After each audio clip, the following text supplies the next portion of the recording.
Welcome to Women to Women. This is another one of our evening programs with a very special guest. Her name is Delane Pennington tonight, and I'm excited because she's a teacher, a retired teacher, but I'll save all that for later. First, we want to thank our sponsors, Carpenter Nevada LLC, importer of fine Portuguese olive oils, balsamic vinegar, and international teas, as well as Villa Bass Delane Cafe, home of Pete's famous Basque chorizo. And I want to always encourage our listeners to remember that our guests are so special in so many ways in sharing their personal lives, their personal challenges and professional challenges. And at the same time, we as a program want to remind you that we are here to support and encourage all of you listeners, men and women, regardless of age, regardless of circumstances, that some of the best years of your life are in the senior citizen years. Those are golden opportunities for experience to really come through. So all of our guests reflect that. We thank you for joining us. I'd like to welcome Delane. Delane, wonderful to have you tonight with us. Great to be here. Okay. Delane, I would just love to start off with this book that's on the table, but I know that my listeners want to know where you're from originally. Where do you hail from? I was born in Anchorage, Alaska. You are the first guest I've ever had from there. Welcome to the lower 48. You know what? Not only was I born in Anchorage, I was born when it was still a territory. That's even more interesting. My dad was in the military and homesteaded when he got out. So we lived there, and my brother was born there. He was a year old. I was about 2 weeks old, and bears would come, grizzlies would come right up on the porch. And so my mom said, I am not dealing with this. So we left to come down to California. All right. And what a change of place. It was a big change. and I was probably in 7 different places the first year of my life, the first year of my school life.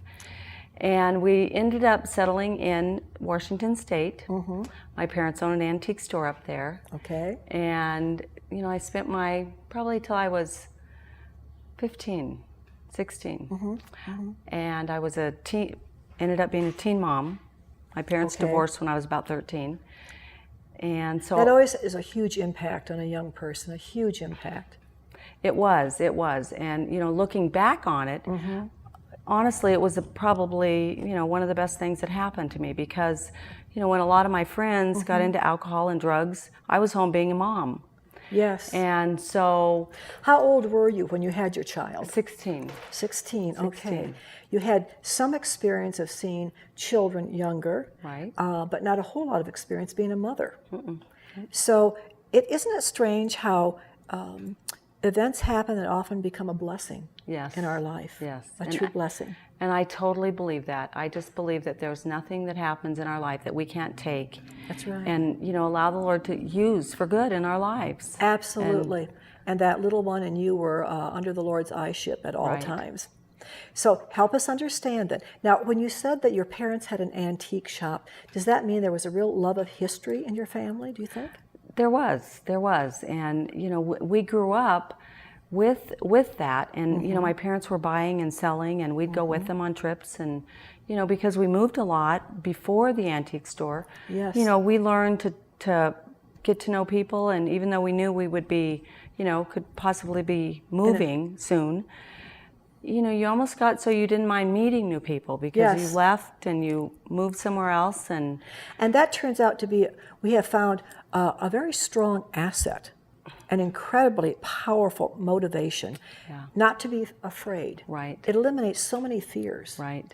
So after you found yourself to be a mother, what were some of the things that were going through your mind in terms of how will I support this child? How will I educate this child? Wow, I have a real responsibility. Yeah. How did it change you? You know what? I had always wanted to go to college, and, you know, just circumstances that happened, and then, you know, becoming a mom at an early age. You know, I knew that I would still, that was where I was right then, and I was, you know, and I loved being a mom. And by the way, do you have a little girl or a little boy? A boy was my first. Okay. And I have 5 children. Wow. I have 16 children now. 16 grandchildren. Oh, my word. So Look at It's that wonderful. blessing, what it turned into. It is a blessing. It's totally a blessing.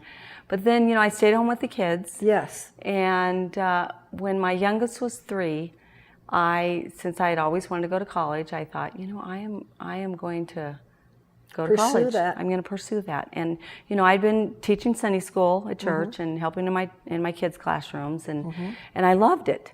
So I decided that I was going to go back to school when Carrie was 3. I went 2 How days old a were week. you then? I was about 27 then. Great. Yeah. And what a lot of experience you had already to bring Right. into the classroom. Right. And that made me a wonderful teacher for that reason. I had experience with kids, and Yes. so when Carrie was 3, I went to college and ended up about 4.5 years later, graduated from UNR with my dual certificate in elementary education and special education. Wonderful. Congratulations. Thank you, thank you. It was hard, but it was something that I really wanted to do. And I think you find out, especially, some people, I think most people realize that there's a student teaching phase toward the end of your studies. And that is surreal sometimes. You think, is this what it's really going to be like? Is this the truth of the classroom? But you're still a student yourself. Right. And you're really not the total manager of that classroom yet. Right. How did your student teaching days go, and what did they help you with? You know what? It was wonderful. I had a teacher in Dayton. Her name was Kim Lale, and she was wonderful as my lead teacher. Yes. And it was a good experience. It was a good experience because she was tough. Yes. But that was good for me. And, Absolutely. Going through that, you go through college, you go through student teaching, but you're not out in the classroom with your classroom. So you still go into it thinking, boy, all this that I've learned, all that I've done, am I going to be able to do this? And, so there's still that little bit of, can I do this? That's right. But that's good. That's it's healthy. very good. It is. You need to have that edge, Yeah. or edginess, I sometimes call it. It's kind of a nervous twitch in your brain going on, but you're hungry for it. You're Right. excited to get started. Oh, I'm so excited. Oh, yes. And I don't think that ever really leaves you as a teacher. No, it doesn't. When you have that passion for learning, Yes. you love learning, you love life, it doesn't leave. I have to ask you this question. You were primarily in the elementary grades. Right. What grades did you teach? One in particular, or did you have experience with several?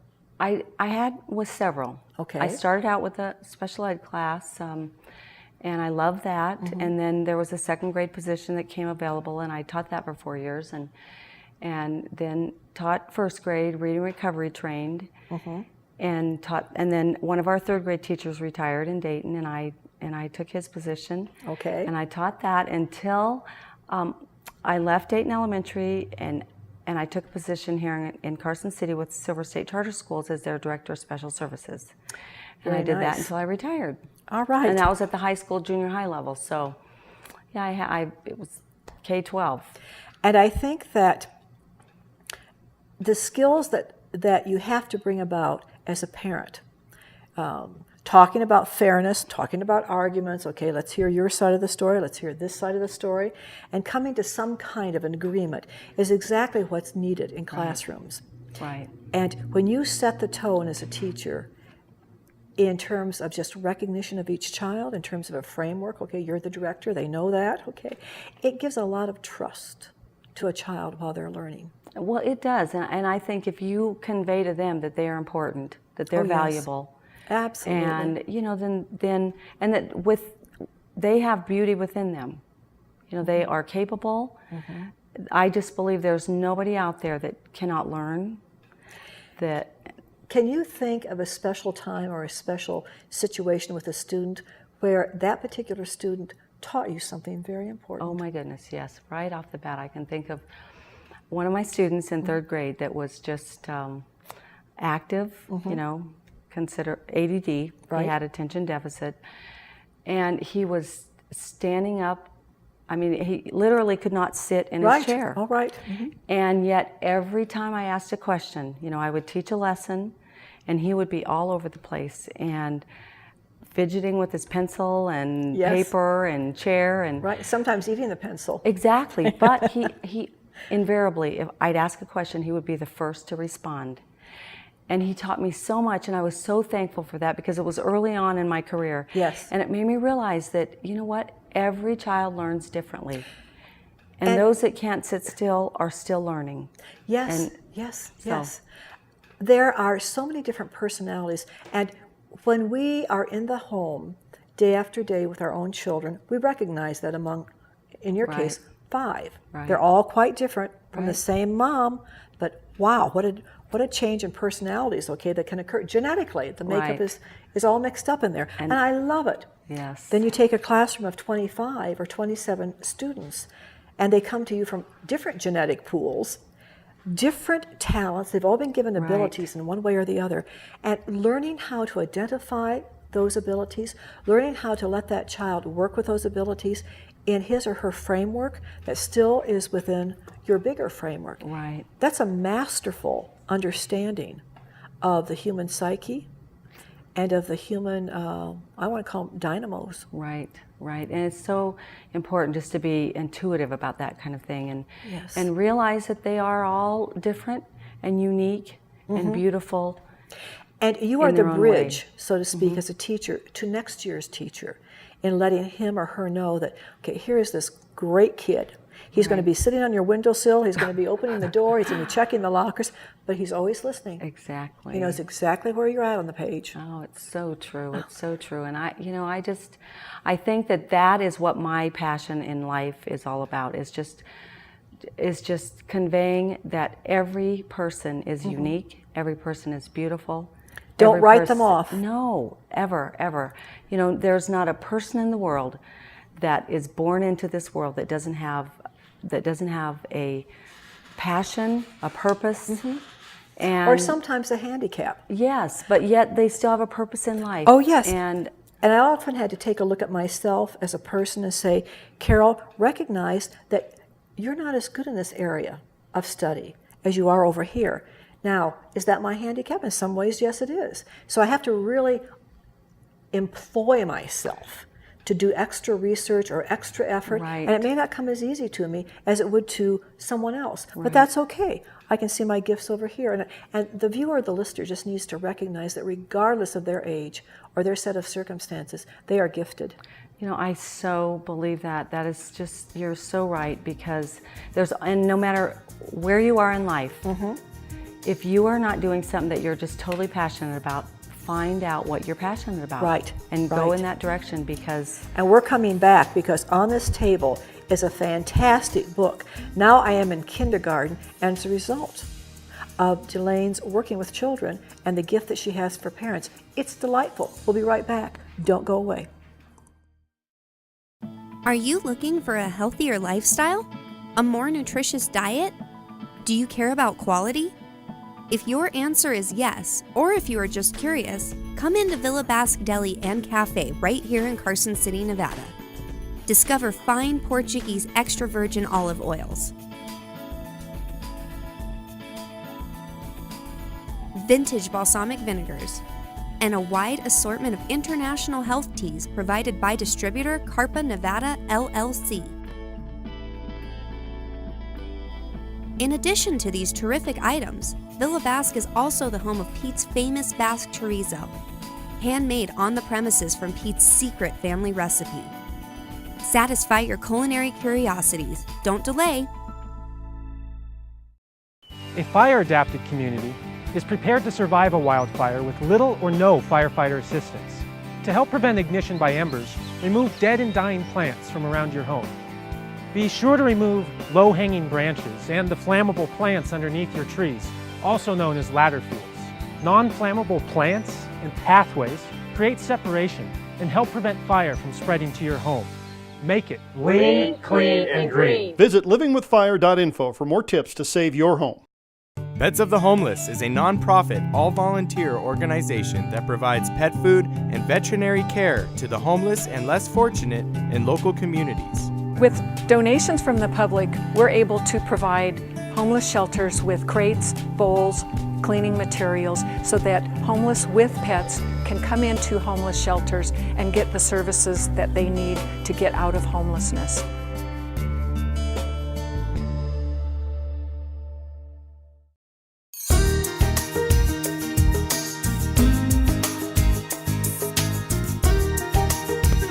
Delane, there's this book that you've brought. I've been looking at it since you sat down. I love books.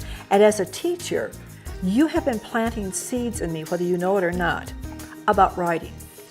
I've thought about it, backed away.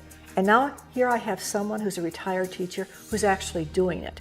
This is a book, Now I Am in Kindergarten.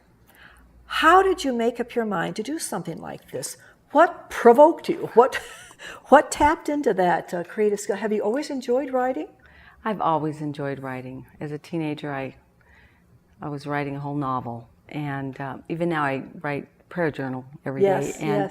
And what I saw when I was teaching was that the children that had parents that were involved in their educational process were the children that did the best. That's right. And so I wanted to write something that would really get the parents and the child interacting together to enjoy that process of school. I think you've hit on something. You've tapped into, this is a page, my first drawing of me in kindergarten. This would be a terrific fun thing because they see themselves in such different ways. And at the beginning of kindergarten, they may even be quite shy about expressing that. Right. So you're going to get a variety of things, but what a neat idea.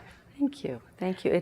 I've seen them completed, and they're absolutely beautiful. You know. Did the children bring their own families into the classroom with pictures, photos, and any kind of a project when you were working inside the classroom with them? Yes, when we did the All About Me, and they would bring, and they were so proud of themselves. They would bring pictures of their family and things that they've done, and yeah, they just beam.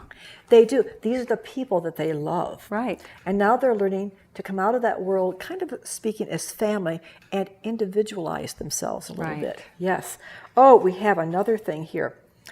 Busy, alive kindergarten, and all of the activities that they can do. And then photos of me throughout my kindergarten year. What a blast. And it's so fun for them. You know, they leave their little families, and they're unique in their family. Yes. You know, probably have, 1, 2, however many they have in their family, brothers and sisters. And then they come to our education system, and they're in with the masses. And so they sometimes lose that sense of uniqueness. And this keeps their sense of uniqueness because this book is all about them. And you see, from the time they enter kindergarten until the end, they have changed a lot in height, their growth, their facial features. Some of that little baby fat begins to disappear. Yes. And it's shocking to the mother as well as to the teacher oftentimes, okay? It is. Okay, here's another great picture. Photos of some of my best, B-E-S-T-S. Their best friends, their best work. What do you suppose they put on here? Yeah, just everything that they thought that is my best. That's my best in kindergarten. And can't you see some little boy or girl who's collected shells and twigs and leaves and bugs and spiders and everything else, pasting them right on there? That's what they would do, and and they love it. When they look back on it years from now, it will be a cherished item. This is a hands-on. It is. It can be as much hands-on as you want it to make. Let's just flip back through some of these. Oh, more photos of my friends, and look at all the selections they have. Like baseball cards, they collect photos of their friends. Yes, they do. What a proud time to be able to open a book as a kid and say, look how many friends I have.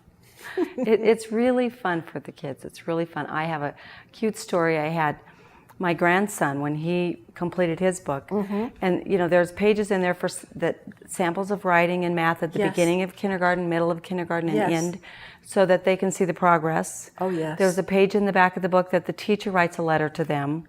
Precious. And when one of my grandsons completed his book, then when his younger brother started kindergarten, and Mark Twain asked me to come and do a book signing for their kindergarten orientation. So I told Aiden to bring his book with him, and so Grandma could show it. And he's sitting there, looking at his book next to me, and the kindergarten teachers are talking to the parents, and he says, "Grandma, I love this book."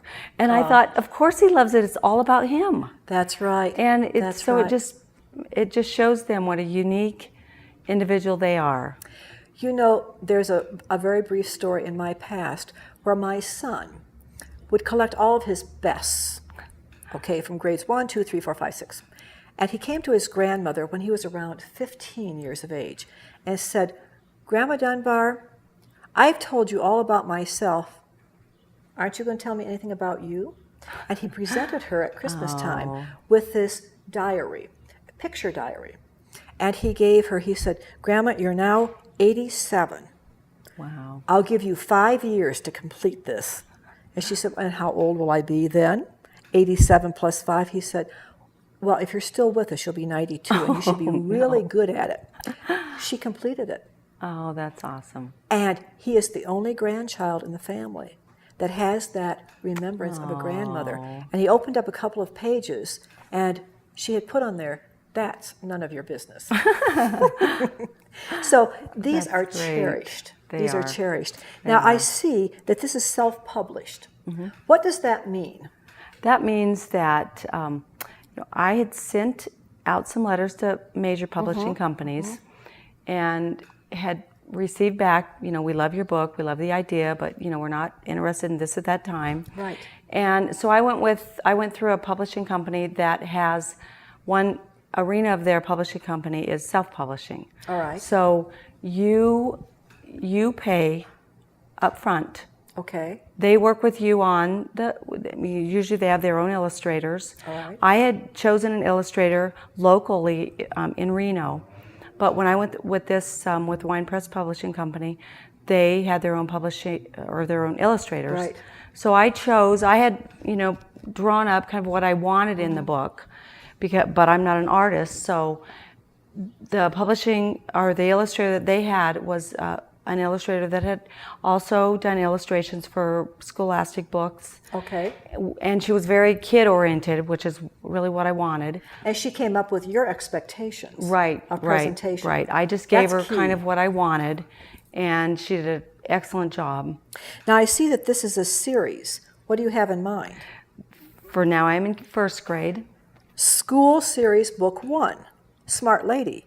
What's your plan out there? It's to come out with the Now I'm in First Grade. So they have a chronicle of their school years. What a clever idea. And to tell you the truth, Delane, I often pop into bookstores, but I'm afraid that when I go in, my husband is going to say, "Carol, I will give you 15 minutes. Well, that's like Right. asking me to eat only one sweet cob Exactly, of corn in the summertime. I'm in there for 4 hours. I'm sitting on the floor going through everything. But the allure of such a library that parents can collect from their child is, wow, it's powerful. It is, and and I wanted a hardcover because it just For so durability. often right. Durability. And on the spine of it says Now I am in kindergarten, so it's right on the shelf, and they see Yes. that. They can pick that out which one they want. Yeah. Well, we thank you so much for bringing this in, but I'm also curious. You're a lady who has goals, okay? Do you intend to stay in the publishing, in the writing focus or direction for some time yet to come? Or are you thinking of other ways in which to use your teaching experience? I love writing, but what I love the most is I love life. And I love passion. And I love doing different things. Okay. And Which could mean what? well, my husband and I own an organic apple orchard in Washoe Valley. The people come and pick apples in the fall. And I love that. We have a little gift shop.